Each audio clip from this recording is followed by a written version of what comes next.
بسم اللہ الرحمن الرحیم نحمدہ ونصلی ونسلم علی خاتم الانبیاء والمرسلین وعلی آلہ وصحبہ واہل بیتہ اجمعین اما بعد فاعوذ باللہ من الشیطان الرجیم بسم اللہ الرحمن الرحیم۔ احباب ذی وقار، تمہیدی طور پر آج کے ہمارے اس لیکچر میں، جو کہ 19واں لیکچر ہے اس پہلے دورہ تفسیر القرآن بامقام مرکز اہل سنت گلشن شرازی کالونی میاں والی کا، گزشتہ کل کی بحث کا تتمہ سماعت فرما لیں، اور پھر آج کا خصوصی عنوان ہے ولی اللہ اور ولی من دون اللہ کا فرق۔ یہ ابحاث وہ ہیں جو ہمارے استاد گرامی قدر علامہ اشرف العلماء رحمہ اللہ کے دورہ تفسیر القرآن کے ابحاث سے ہٹ کر ہیں۔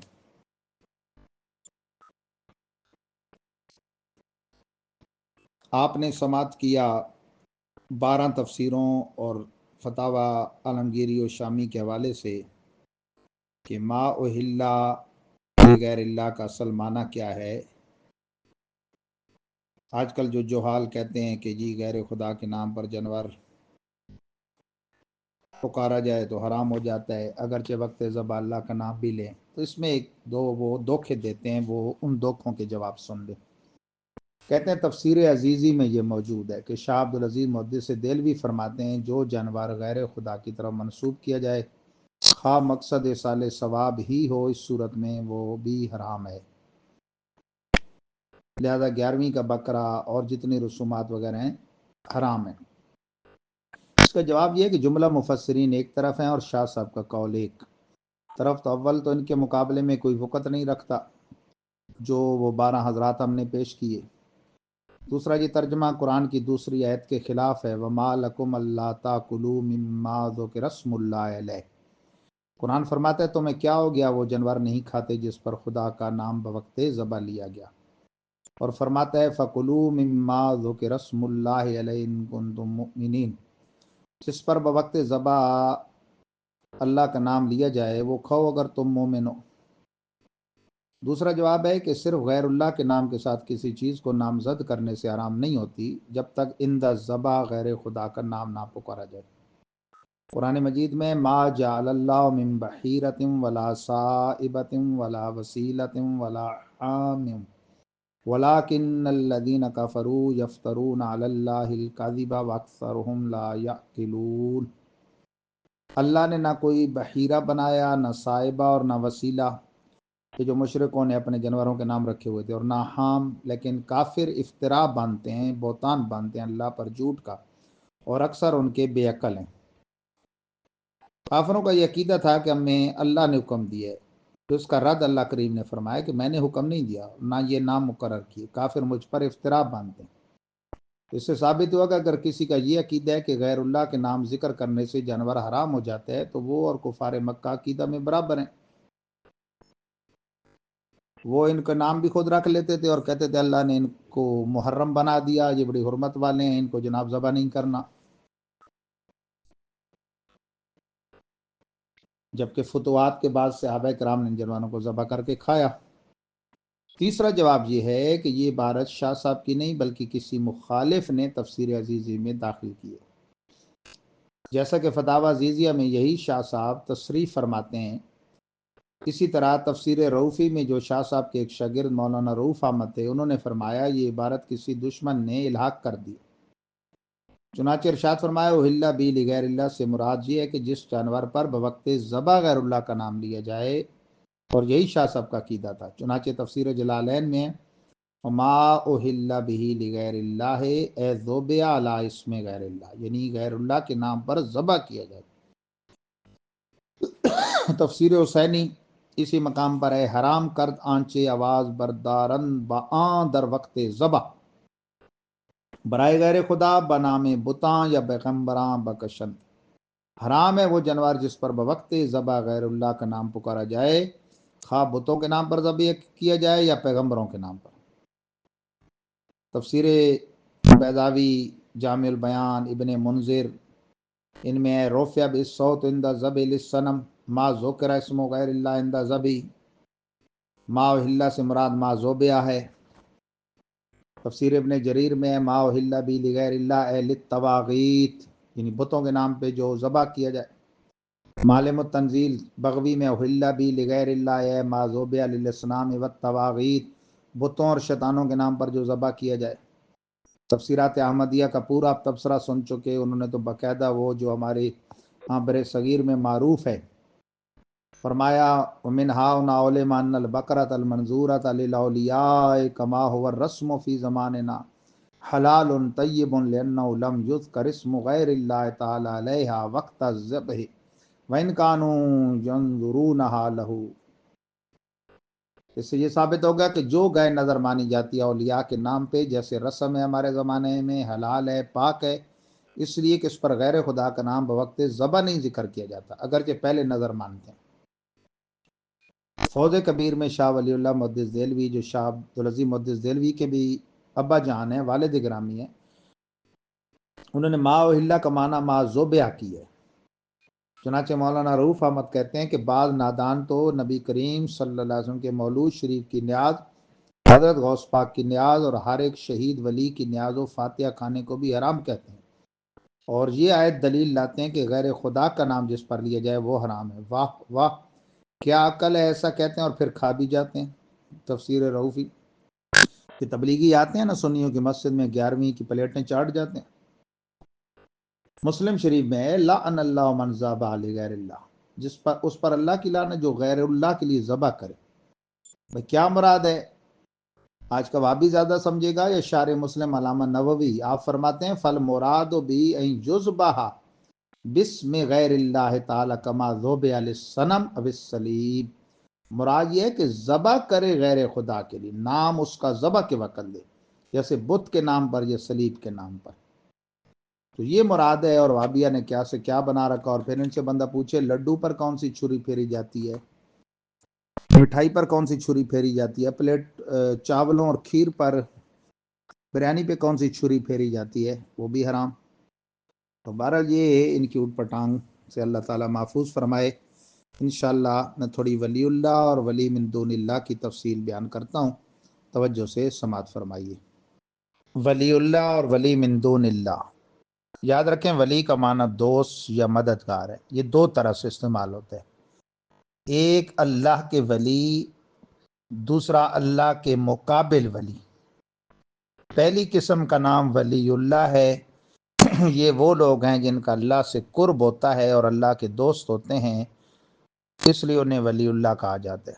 دوسرا ولی جو اللہ کے مقابل، وہ ولی من دون اللہ ہے۔ یہاں دونا جس کے کلام عرب میں اعلیٰ حضرت نے لکھا ہے کہ 10 معنی ہیں، ان میں سے یہاں دونا بمعنی مقابل ہے، یعنی جسے اللہ کے مقابل میں لوگ ولی بناتے ہیں۔ اس کی دو شکلیں، نمبر ایک پہلی قسم یہ ہے کہ خدا کے دشمنوں کو دوست سمجھا جائے، جیسا کہ مشرکین بتوں کو خدا کا دوست سمجھتے تھے۔ دوسری قسم یہ کہ اللہ کے دوستوں کو یعنی ولی نبی کو خدا کا مقابل سمجھا جائے، یعنی یہ خدا کے مقابلے میں ہمیں کام آئیں گے۔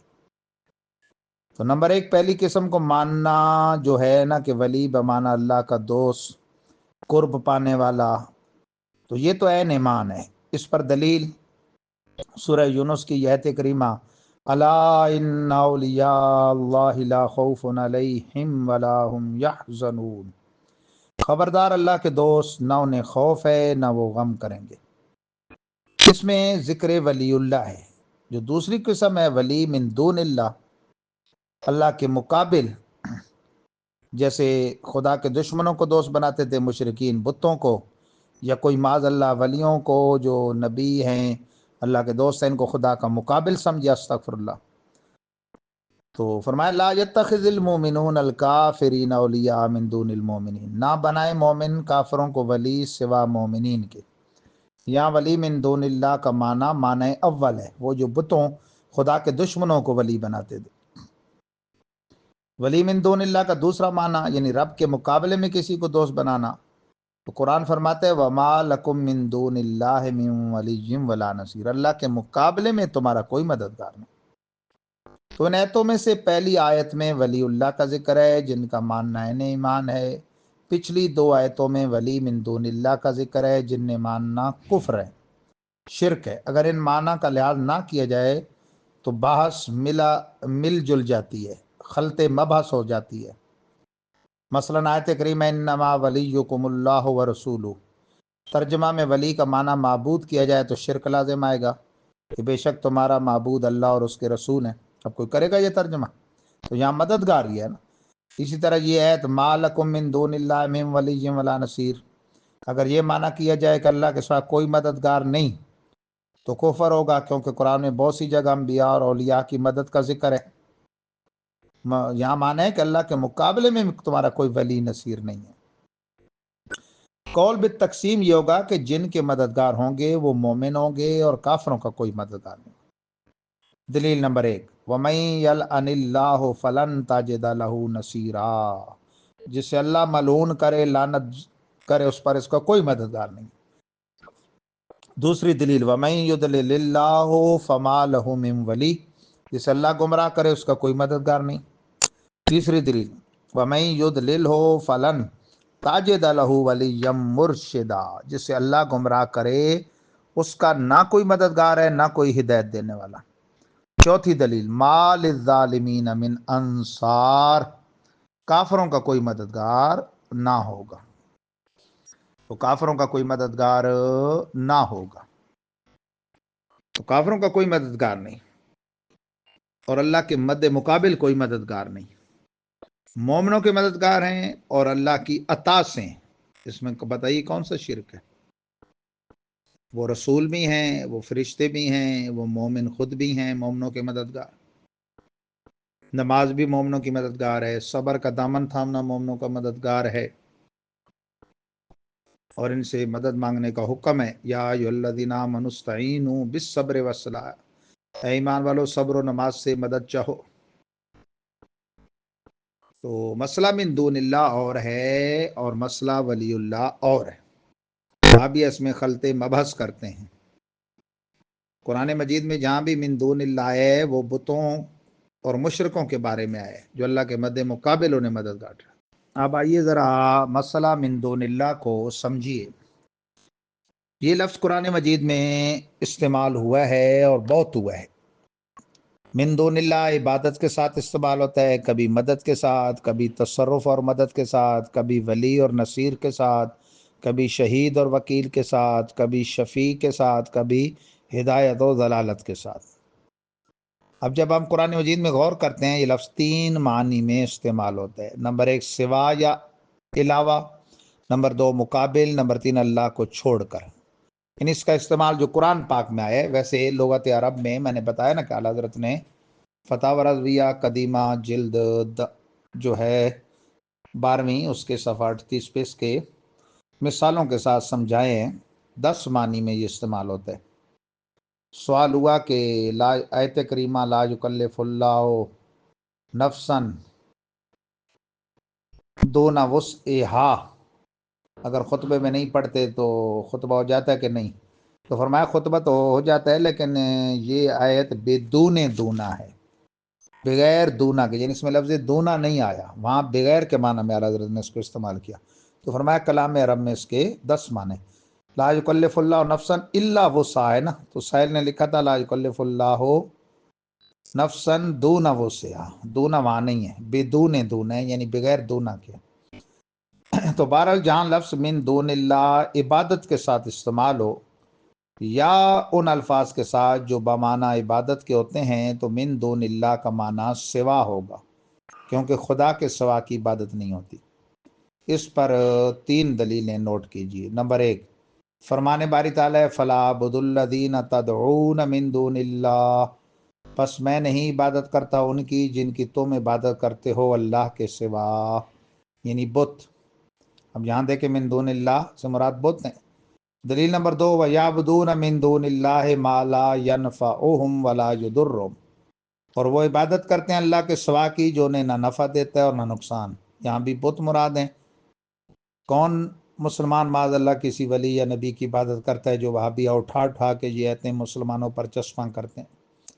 دلیل نمبر 3، وَاحْشُرُ الَّذِينَ ظَلَمُوا وَأَزْوَاجَهُمْ وَمَا كَانُوا يَعْبُدُونَ مِن دُونِ اللَّهِ، جمع کرو کافروں اور ان کی بیویوں کو جو عبادت کرتے تھے اللہ کے سوا کی۔ ان آیات میں من دون اللہ کا معنی سوا ہے، اور اس سے مراد وہ معبودان باطلہ ہیں کیونکہ یہ عبادت کے ساتھ استعمال ہے۔ کبھی لفظ من دون اللہ ایسے الفاظ کے ساتھ استعمال ہوتا ہے جو بے معنی عبادت کے ہوں، تب بھی اس کا معنی سوا ہوگا، عبادت کے معنی میں نہیں، بے معنی عبادت۔